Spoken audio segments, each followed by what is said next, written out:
Nasubukan mo na bang magluto ng minudong puti? Ito yung minudo na hindi nilalagyan ng anumang pampakulay katulad ng tomato sauce or atsuete. Tara, samahan mo ako dahil sa video nito ay magluluto tayo ng minudong puti.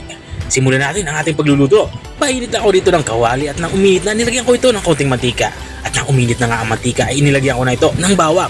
Dito ay magsisimula na tayo mag-isa. Unang inilagay ko nga yung bawang at isinunod ko na yung ating sibuyas. Hiniwa ko lang ito ng maliliit at saka maninipis. Igigisa nga natin yung ating bawang at sibuyas hanggang sa lumabas yung aroma nito. At kapag lumabas na nga yung aroma nito, ilalagay na natin itong ating karneng baboy. Kasim nga yung aking ginagamit dito. Man kayo gumamit ng ibang part kung walang available na kasim.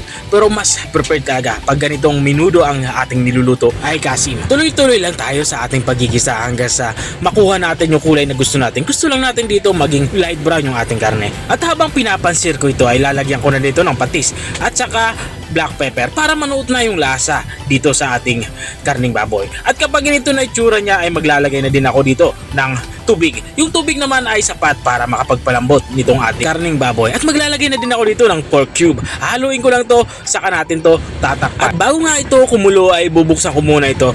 Dito nga sa parteng ito ay aalisin ko itong mga impurities. Ito yung mga tira-tirang dugo na hindi na isama sa paghugas. Aalisin nga natin to para mas maging katakam-takam yung ating nilulutong ulam, di ba?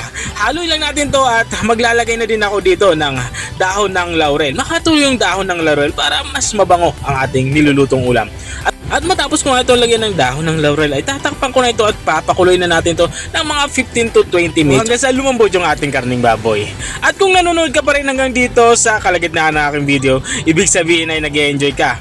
Baka pwede mo na may comment kung taga saan ka para alam ko kung hanggang saan umabot ang aking video. Balik nga tayo dito sa ating nilulutong ulam. Dito sa parteng ito ay inilagay ko na nga yung dalawa nating gulay. Mayroon nga tayong gulay na patatas saka carrots. At saka ko ito tinakpan para maluto yung ating inilagay na patatas saka carrots. At makalipas ka ng 5 minutong pagpapakulo ay binuksan ko nito.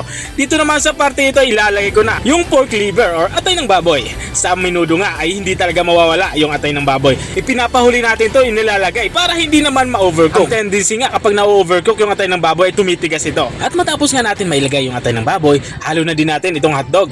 Dahil nga puting minudo ang ating niluluto, colorless din na hotdog or natural yung ating ihahalo. Matapos ko nga mailagay yung hotdog, ay maglalagay na din ako dito ng raisins. Makakatulong ito para maging manamis-namis yung sabaw ng ating nilulutong ulam. At habang nga tayo ay nagpapatuloy sa ating pagluluto, gusto ko lang i-shoutout ang mga masusugid nating mga taga-subaybay. I-shoutout nga kay Niel Col Nombela. Sabi niya, pabati naman Lods. Shoutout din kay Sir DS Fantastic. Yummy Idol, pa-shoutout naman. At kay Ma'am Ruth Gabute, sabi niya, watching from Lipa City, Batangas, pa-shoutout daw. Maraming salamat din sa mga walang sawang nanonood at sumusubaybay dito sa aking channel. At balik nga tayo dito sa ating nilulutong ulam dito sa parteng ito. Ay nilalagyan ko na ito ng asukal. Makakatulong yung asukal para maging balanse yung sabaw ng ating nilulutong ulam. At panghuli nating ilalagay yung ating bell pepper. Makalipas nating ilagay yung ating bell pepper ay tatakpan natin ito para isimmer pa ng kaunting minuto pa at para makuha natin yung lapot na gusto natin sa ating sabaw. At makalipas nga ng 1 minutong pagsisimmer ay binuksan ko na ito. Dito sa parte nito ay lutong-luto na nga yung ating ulam pananghalian. Ito na nga yung ating minudong puti. At kung nakarating ka hanggang dito sa dulo ng aking video, maraming salamat sa panunood. Kung nagustuhan mo naman yung bago nating recipe ibinahagi ngayong araw, baka pwede mo naman tong i-share. O siya, hanggang dito na ako dahil kakain na kami. Kita-kita ulit sa mga susunod kong mga videos. Paalam! Bye-bye!